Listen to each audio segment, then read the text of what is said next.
Hello everyone, welcome back to our YouTube channel. तो आज हम एक नए वीडियो में आए हैं और इस वीडियो में बात करेंगे कि ये किस टॉपिक पे वीडियो रहने वाला है। तो ये आज से एक मैंने टेस्ट सीरीज स्टार्ट की है यूपीएसआई पॉलिटी सेक्शन की। ठीक है, मैं इसके बाद में मूल विधि की भी लाऊंगा। आप लोगों का अगर बढ़िया सपोर्ट रहा तो इसमें हम बात करेंगे। सबसे पहले मैं आपको बता दूं कि यूपीएसआई में जीएस पोर्शन जो होता है इसमें 40 क्वेश्चन आते हैं। उसमें से 24 क्वेश्चन प्लस 16 क्वेश्चन, ये रेशियो इसका रहता है। तो ये जो 24 क्वेश्चन हैं यहाँ पे मूल विधि, ठीक है, मूल विधि एंड पॉलिटी से मतलब इतना पूछा जाता है। मूल विधि और पॉलिटी से 24 क्वेश्चन हो गया, प्लस बाकी का हिस्ट्री हुआ, मतलब हिस्ट्री हुआ, ज्योग्राफी हुआ, इकोनॉमी हुआ, ये सारे के सारे पूछे जाते हैं। तो अब हम बात करते हैं कि 24 क्वेश्चन की इम्पोर्टेंस बहुत है जीएस पोर्शन में, वेटेज इसका बहुत है। इतना मतलब आप लोग मैथ और रीजनिंग हिंदी सेक्शन में तो सबकी स्ट्रांग है, लेकिन यहाँ पे जीएस की जब बात आती है तो सबके नंबर बहुत ही कम क्वेश्चन अटेम्प्ट कर पाते हैं सही। तो इसमें हम बताते हैं कि जो इसमें भी 18 क्वेश्चन प्लस 6 क्वेश्चन, इसमें के जो 18 क्वेश्चन हैं ये हमारे पॉलिटी में पूछे जाते हैं। ठीक है, और बाकी के इसमें ये मूल विधि पूछा जाएगा। 6 क्वेश्चन आपके मूल विधि के एग्ज़ाम में मिलते हैं, 5, 6 या कभी 7 भी हो सकते हैं। तो इसमें से 18 से 17 बचेंगे। ठीक है, तो ऐसा चलता है। वैसे मैक्सिमम टाइम देखा गया है प्रीवियस ईयर एग्ज़ाम में कि 18 क्वेश्चन पूछे गए हैं और पॉलिटी के, और 6 क्वेश्चन पूछे गए हैं मूल विधि के। तो इस हिसाब से देखा जाए तो 18 नंबर की पॉलिटी पूछी जाती है हमारे एग्ज़ाम में। 18 क्वेश्चन आते हैं सीधे सीधे। ठीक है, तो चलिए मैं इसीलिए ये एक यूपीएसआई जीएस पॉलिटी की टेस्ट सीरीज स्टार्ट करने जा रहा हूँ। आज ये पहला वीडियो है। मैं इसको आज मतलब लाइव नहीं ले पा रहा हूँ कुछ कारणों की वजह से, लेकिन अगला जो हमारा वीडियो आएगा, ये वीडियो आपको रोज़ मिलते रहेंगे और ये कंप्लीट 1000 पॉलिटी के क्वेश्चन हम आपको कराएंगे और हर वीडियो में 18 क्वेश्चन रहेंगे। ठीक है, हर वीडियो में 18 क्वेश्चन। तो आज यहाँ मैं इसको लाइव नहीं ले पा रहा हूँ। अब जो कल से वीडियो जो मिलेगा आप सभी को, वो लाइव मिलेगा। ठीक है, जिससे कि आप लोग लाइव अपने आंसर मुझे सेंड कर सकें कमेंट बॉक्स में। और आज मैं इसको पब्लिश बाद में करूँगा वीडियो शूट करके। तो चलिए स्टार्ट करते हैं। आप लोग इसके जो ईमानदारी से जितना आपको 18 में से जितने आपके करेक्ट क्वेश्चन निकले वो आप लोग अपना स्कोर कमेंट बॉक्स में करें, और ईमानदारी से अगर हो सके तो। ठीक है, तो चलिए स्टार्ट करते हैं। आज का पहला क्वेश्चन है हमारा, भारत में संघ राज्यों का प्रशासन किसके द्वारा होता है, ये पूछा जा रहा है। तो ए ऑप्शन है राष्ट्रपति द्वारा, राज्यपाल द्वारा, और गृह मंत्री द्वारा, प्रशासक द्वारा। प्रशासक मतलब एडमिनिस्ट्रेटर, जो मतलब यही होते हैं डीएम, एसडीएम या ऊपर मंडल स्तर के अधिकारी। ठीक है, प्रशासक इसी को बोलते हैं, ब्यूरोक्रेट्स। ठीक है, तो इसमें बात करेंगे। इसमें मतलब आपको आंसर देना है,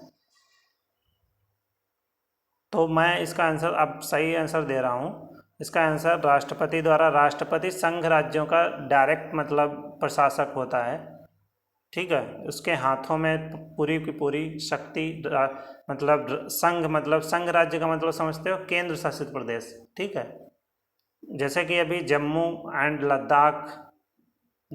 कश्मीर एंड लद्दाख को मतलब अलग अलग, ये हमारे पहले राज्य हुआ करते थे एक ही में, और अब ये मतलब केंद्र शासित प्रदेश हो गए हैं, यूनियन टेरिटरीज। ठीक है, तो वहाँ की राष्ट्रपति जो है, राष्ट्रपति वहाँ अपनी मतलब सीधे सीधे कंट्रोल राष्ट्रपति के हाथों में उसके शासन का।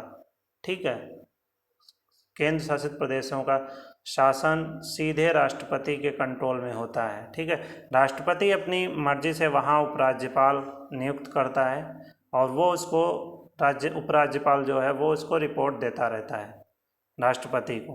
तो चलिए आगे देखते हैं आज के क्वेश्चन। नेक्स्ट क्वेश्चन है हमारा दूसरा, शपथ और अभिपुष्टि, अभिपुष्टि ऐसे लिखा जाएगा, प्रिंटिंग मिस्टेक होगी। अभिपुष्टि के रूपों का भारत के संविधान की कौन सी अनुसूची में उल्लेख किया गया है, इसमें आपको बताना है शपथ और अभिपुष्टि के रूपों का। ठीक है, कौन सी अनुसूची में पूछा जा रहा है, तो ए ऑप्शन है चौथी, बी है दूसरी, सी है तीसरी और डी जो है वो है पहली। तो आपको इसमें राइट आंसर बताना है। चलिए बताइए आप लोग। तो इसका जो राइट आंसर है ये हो जाएगा तीसरी अनुसूची। ठीक है, तीसरी अनुसूची। उसके बाद में नेक्स्ट चलते हैं तीसरे क्वेश्चन पे। यहाँ पे देखेंगे, यहाँ पे तीसरा क्वेश्चन है, भारत सरकार के मुख्य परामर्शदात्री कौन है। इसमें पहला ऑप्शन है सॉलिसिटर जनरल ऑफ इंडिया। ठीक है, और दूसरा ऑप्शन है उच्चतम मतलब वो सुप्रीम कोर्ट, सर्वोच्च न्यायालय, मतलब चीफ जस्टिस ऑफ इंडिया। ठीक है, जो मतलब उच्चतम न्यायालय का मुख्य न्यायाधीश। और उसके बाद में देखेंगे जो हमारा सी ऑप्शन है, ये सचिव विधि मंत्रालय, मतलब भारत सरकार का सचिव जो होता है विधि लॉ का। ठीक है, और अगला देखेंगे अटॉर्नी जनरल ऑफ इंडिया। इसमें से राइट आंसर आपको बताना है कौन है। तो इसका राइट आंसर जो है, ये जो मुख्य परामर्शदाता होता है भारत सरकार का वो होता है अटॉर्नी जनरल ऑफ इंडिया। ठीक है, ये जो है ये भारत के किसी भी राज्य में या डिस्ट्रिक्ट में, मतलब ये उसके किसी भारत सरकार के तरफ से ये अपना लड़ सकता है केस वगैरह जो भी है किसी भी कोर्ट में। ठीक है, इसको इतनी पावर होती है। उसके बाद में आगे बढ़ते हैं। इसको ये इम्पोर्टेंट क्वेश्चन है, लास्ट ईयर ये यूपीएसआई में पूछा गया था, इसको याद रखिए। ठीक है, आगे चलते हैं। इम्पोर्टेंट क्वेश्चन है सारे यूपीएसआई लेवल के, ऐसे क्वेश्चन मैंने इसमें टाइप करवाए हैं। तो नेक्स्ट है हमारा, ये भी क्वेश्चन बहुत इम्पोर्टेंट है, देखिए इसको। भारत सरकार में माल और सेवा कर जीएसटी की दरों का फैसला कौन करता है। माल और सेवा कर और जीएसटी, ठीक है, जीएसटी की दरों का फैसला कौन करता है। ये जो स्टेटमेंट वाला क्वेश्चन आया है, याद रखिए यूपीएसआई में स्टेटमेंट वाले भी क्वेश्चन पूछे जाते हैं। ठीक, तो इसमें है केंद्र, नीति आयोग और है जीएसटी परिषद। क्वेश्चन देखिए, भारत में माल और सेवा कर जीएसटी की दरों का फैसला कौन करता है, मतलब कोई एक या तीनों के तीनों या कोई दो, इनमें से आपको बताना है। ठीक है, इसमें से आपको बताना है। तो मैं इसका जो आंसर बताऊंगा आप सभी को, सही आंसर, तो इसका जो राइट आंसर है, सिर्फ इसका राइट आंसर बी हो जाएगा। ठीक है, ये केवल और केवल आर ये सही रहेगा। जीएसटी परिषद ही केवल देखती है इसका, माल और सेवा कर जीएसटी की दरों का फैसला केवल जीएसटी परिषद करती है। तो इस बेसिस पे हमारा बी ऑप्शन करेक्ट हुआ। ठीक है, आगे बढ़ते हैं हम लोग। यहाँ पे देखेंगे छठा क्वेश्चन, भारतीय संविधान सभा की स्थापना कब हुई, मतलब जो हमारी संविधान सभा थी उसकी स्थापना कब हुई, ये पूछा जा रहा है। सिंपल क्वेश्चन है, इसकी डेट आप लोग याद रखिए, बहुत कम बच्चे इसकी डेट याद रख पाते हैं, ये क्वेश्चन रिपीट होता है कई एग्ज़ामों में। तो आप लोग इसमें 10/6/1946 और सॉरी 6/12/1946, 26/11/1949, 26/12/1949। इसमें आपको सही जवाब बताना है। तो अकॉर्डिंग टू मी इसका राइट आंसर जो होगा ये बी ऑप्शन होगा। 6/12/19 मतलब 6 दिसंबर 1946 को इसकी स्थापना हुई थी। ठीक है, आगे चलते हैं।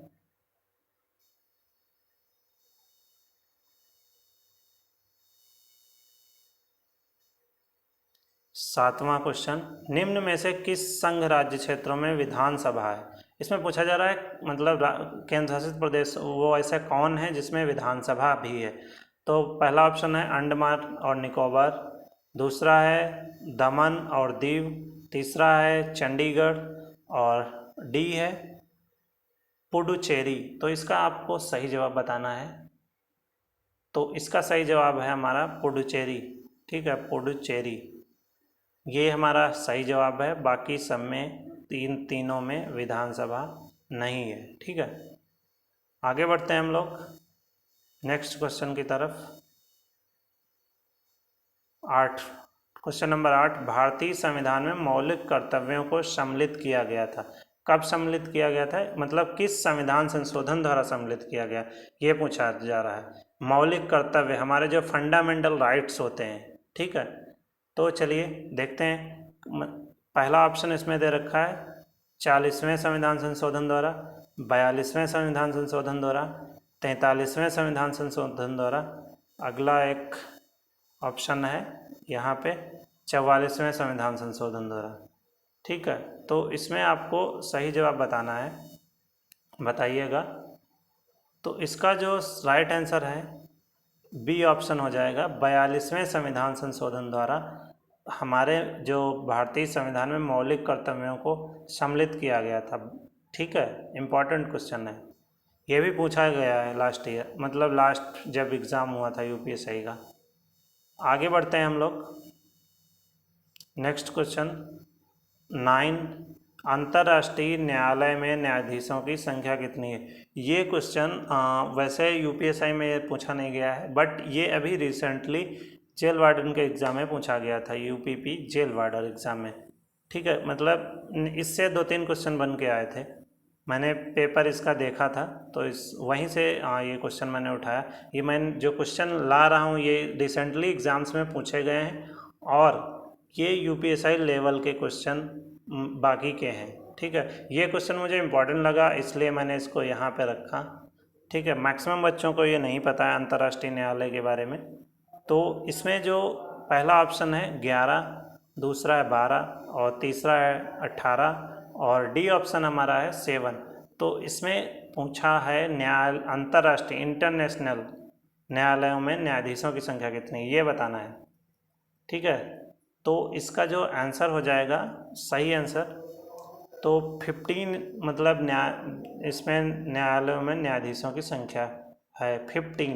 ओके, उसके बाद में आगे बढ़ते हैं अगले क्वेश्चन की तरफ। 10वां क्वेश्चन, एक वर्ष में कम से कम कितनी बार संसद की बैठक होना आवश्यक है, ये पूछा जा रहा है। ए ऑप्शन 1 बार, बी ऑप्शन 2 बार, सी ऑप्शन 3 बार और डी ऑप्शन है 4 बार। इसमें एक वर्ष में कम से कम कितनी बार संसद की बैठक होना आवश्यक है, तो इसका सही जवाब है 2 बार। ठीक है, संसद की 2 बार बैठक होना अनिवार्य है। Okay, B option is correct. Next है हमारा 11वां क्वेश्चन, ये भी क्वेश्चन इम्पॉर्टेंट है यूपीएससी लेवल का। महिलाओं के लिए सशक्तिकरण के लिए, महिलाओं के लिए सशक्तिकरण समझ रहे हो ना, राष्ट्रीय नीति किस वर्ष में अपनाई गई, ये पूछा जा रहा है। मतलब किस वर्ष में, तो ये मतलब ईयर आप लोगों को याद रखना है। तो इसका जो मतलब इसका राइट आंसर मैं बता रहा हूँ आप सभी को, सी ऑप्शन इज़ करेक्ट है। इसका 1991 नहीं होगा, 1995 नहीं होगा और 2005 भी नहीं होगा। इसका राइट आंसर 2001 होगा। ठीक है, महिलाओं के लिए सशक्तिकरण के राष्ट्रीय नीति 2001 में अपनाई गई थी। ओके, चलिए आगे बढ़ते हैं नेक्स्ट क्वेश्चन की तरफ। 12वां नंबर क्वेश्चन नंबर, भारत में वह मंत्री जो संसद के, इम्पोर्टेंट क्वेश्चन है, इसको आराम से देखिए। भारत में वह मंत्री जो संसद के दोनों में से किसी सदन का भी सदस्य है। ठीक है, कहने का मतलब भारत में वह मंत्री जो संसद के दोनों में से किसी एक का, किसी सदन का, दोनों में से किसी सदन का सदस्य है, उससे मतलब एक सेकंड, इसमें मतलब दिख नहीं रहा था। क्वेश्चन कह रहा है, फिर से देखिए आप लोग, इसमें बताया जा रहा है भारत में वह मंत्री जो संसद के दोनों में से किसी सदन का भी सदस्य नहीं है। ठीक है, किसी भी सदन का सदस्य नहीं है, उससे मंत्री के पद से कितने समय बाद मुक्त हो जाना पड़ता है, ये पूछा जा रहा है। तो इसका आप लोगों को जवाब देना है और मैं इसके बारे में अभी पश्चिम बंगाल की, मतलब वेस्ट बंगाल की घटना बताऊंगा। ठीक है, तो इसका पहले राइट आंसर दीजिए। ऑप्शन ए है 6 महीने, बी है 1 वर्ष बाद, सी है 2 वर्ष बाद और डी है 3 वर्ष बाद। ठीक है, तो इसमें मैक्सिमम आप सभी को 6 महीने मिलता है। ठीक है, मतलब इसको आप लोग जानते होंगे तो ठीक है। ओके, तो अगर मतलब वो 6 महीने में अपना बहुमत पेश नहीं कर पाता है लोकसभा में, तो उसको अपने मंत्री पद से इस्तीफा ही देना पड़ता है। जैसा कि अभी पश्चिम बंगाल में ममता बनर्जी जी एक प्रतिद्वंदी थे बीजेपी के, उनके सामने हार गई, और जबकि वो खुद सीएम पद की दावेदार हैं। ठीक है, तो उनको अब मतलब किसी भी स्टेट से विधानसभा की सीट, मतलब विधानसभा में अपना बहुमत पेश करना होगा इन 6 महीने के अंदर, अदरवाइज ये सीएम पद से मुक्त हो जाएंगी। ठीक है, तो चलिए आगे बढ़ते हैं। और ये उनके लिए बड़ी बात नहीं है, कहीं से भी इतनी बड़ी पार्टी है। आगे बढ़ते हैं, खैर छोड़ो इन सभी बातों को, आपको फॉर एग्जांपल के तौर पे मैंने बता दिया। नेक्स्ट क्वेश्चन है 13वां नंबर, भारतीय संविधान का पहला संशोधन किस वर्ष में कार्यान्वित हुआ जिसके माध्यम से भाषा एवं अभिव्यक्ति की स्वतंत्रता के दुरुपयोग तथा जमींदारी उन्मूलन कानूनों की वैधता से संबंधित प्रावधान बनाए गए। क्वेश्चन फिर से देखिए, मतलब कह रहा है भारतीय संविधान का पहला संशोधन, पहला किस वर्ष में कार्यान्वित हुआ जिसके माध्यम से भाषण एवं अभिव्यक्ति की स्वतंत्रता, मतलब भाषण देने और अभिव्यक्ति की स्वतंत्रता के दुरुपयोग तथा जमींदारी उन्मूलन कानूनों की वैधता से संबंधित प्रावधान उसमें बनाए गए। ये पूछा जा रहा है किस वर्ष, ईयर सिर्फ पूछा जा रहा है। ठीक है, तो इसका ईयर बताना है सिर्फ आपको, साल कौन सा वर्ष में। तो ये रहा, ये इसका जो राइट आंसर हो जाएगा ये सी ऑप्शन हो जाएगा, 1951। ओके, इसका ईयर आप लोग याद जरूर रखिए। नेक्स्ट क्वेश्चन है 14वां क्वेश्चन, किस राज्य का लोकसभा व राज्यसभा में प्रतिनिधित्व सबसे अधिक है। ये क्वेश्चन मोस्टली लड़कों को पता होगा, तो इसमें आप सभी को बता देते हैं। ए ऑप्शन है उत्तर प्रदेश, बी ऑप्शन है महाराष्ट्र, सी ऑप्शन है मध्य प्रदेश और डी ऑप्शन है आंध्र प्रदेश। ठीक है, तो इसमें सबसे ज़्यादा जो लोकसभा और राज्यसभा दोनों में उत्तर प्रदेश का प्रतिनिधित्व है। तो वहीं अगर बात करें इसके लोकसभा में इसकी कितनी सीटें हैं, तो लोकसभा में उत्तर प्रदेश की 80 सीटें हैं और राज्यसभा में राज्यसभा की 31 सीटें हैं। ठीक है, तो दोनों में ये मतलब सबसे ज़्यादा है। ऑल इंडिया उत्तर प्रदेश दोनों, मतलब राज्यसभा और लोकसभा दोनों में प्रतिनिधित्व में सबसे अधिक है। ठीक है, किसी भी राज्य से अगर तुलना की जाए भारत के। ठीक है, तो इसका राइट आंसर जो हो जाएगा ये हमारा उत्तर प्रदेश हो जाएगा। ओके, चलिए आगे बढ़ते हैं हम लोग नेक्स्ट क्वेश्चन की तरफ। 15वां क्वेश्चन, संविधान का कौन सा एकमात्र हिस्सा है जिसे पूरी तरह से हटा दिया गया है। ठीक है, ये आपको बताना है कौन सा भाग, यहाँ पे पार्ट भी लिख सकते हो, ठीक है, या भाग लिख सकते हो। तो संविधान का कौन सा एकमात्र भाग जिसे पूरी तरह से हटा दिया गया है, ये पूछना है। तो ए ऑप्शन है भाग 5, बी ऑप्शन है भाग 11 मतलब 11, सी ऑप्शन है भाग 7, डी ऑप्शन है भाग 22। तो इसका जो राइट आंसर है बताइएगा, इसका जो राइट आंसर है ये भाग 7, ठीक है, ये हटा दिया गया है पूरी तरह से। आगे बढ़ते हैं। 16वां क्वेश्चन, जिला समिति की संस्तुति पर देश में पंचायती राज को लागू किया गया था, उसके अध्यक्ष पूछा जा रहा है, उसके अध्यक्ष कौन थे। ठीक है, जिला समिति की संस्तुति पर देश में पंचायती राज को लागू किया गया था, उसके अध्यक्ष पूछ रहा है कौन है। तो इसका जो मतलब ऑप्शन देखिए, A option Ashok Mehta, B option Balwant Rai Mehta, C option Chiman Bhai Mehta और डी है जीवराज मेहता। इसका आप सभी को आंसर बताना है 16वें का। तो इसका आंसर इजी था, कुछ लड़कों को पता भी होगा, तो इसका आंसर जो है बलवंत राय मेहता। ठीक है, ओके, आगे बढ़ते हैं। 17वां क्वेश्चन है,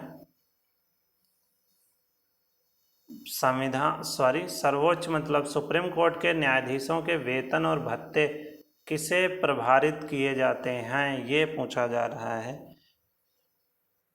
ठीक है, तो इसमें पहला ऑप्शन है भारतीय रिजर्व बैंक को, भारत की आकस्मिकता निधि को, भारत की संचित निधि को, या फिर वित्त आयोग को बताना है आपको। तो इसका अकॉर्डिंग टू माय ओपिनियन मतलब आंसर, इसका जो आंसर है करेक्ट ये होगा सी ऑप्शन, भारत की संचित निधि पर। ठीक है, आगे बढ़ते हैं हम लोग, बाकी के सारे गलत हैं।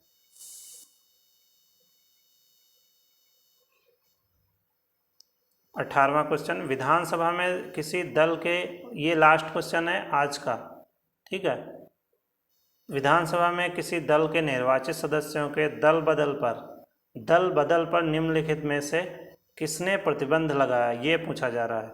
मतलब विधानसभा में, किसी भी राज्य की विधानसभा में किसी दल के निर्वाचित सदस्यों के दल बदल मतलब जो निर्वाचित हो चुके हैं उनके दल बदल पर निम्नलिखित में से किसने प्रतिबंध लगाया, ये पूछा जा रहा है। तो ऑप्शन ए है संविधान का 52वां संशोधन कानून, बी है जनता के प्रतिनिधित्व का कानून, और सी है संविधान का 42वां संशोधन, और डी है संविधान का 44वां संशोधन।